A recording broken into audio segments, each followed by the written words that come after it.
আজকে আমরা শিখব মা দুর্গার ছবি। প্রথমে আমি ব্যাকগ্রাউন্ড হিসেবে হাইলাইটার দিয়ে একটা ব্যাকগ্রাউন্ড রং করে নিচ্ছি।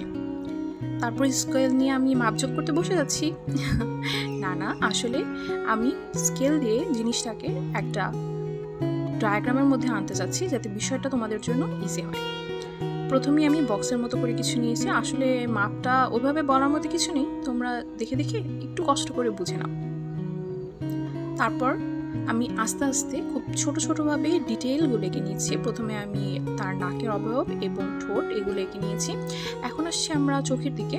যেহেতু দুর্গা মায়ের চোখটা অনেক টানা টানা হয়, পটল চেরা চোখের মতো, দেখতেই পাচ্ছ আমি কিন্তু বক্সের ভিতরে একটা মাপের মধ্যে চোখটাকে আঁকার চেষ্টা করেছি এবং উপরে তার দুটো আঁকার চেষ্টা করেছি।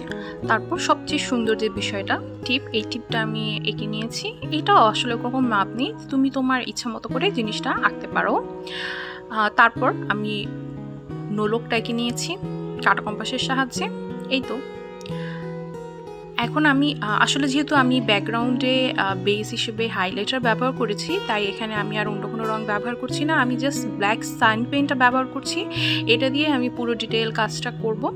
এটা আসলে জাস্ট একটা অবয়বটাকে আমি এখানে ফুটিয়ে তোলার চেষ্টা করেছি। সিম্পল জাস্ট টিপ এবং ঠোঁটে আমি একটু কালারফুল রং ব্যবহার করেছি, আর পুরোটাতে আমি সাইন পেন দিয়ে ড্রয়িং করে নিয়েছি। আশা করি তোমাদের সবাই এটা ভালো লাগবে।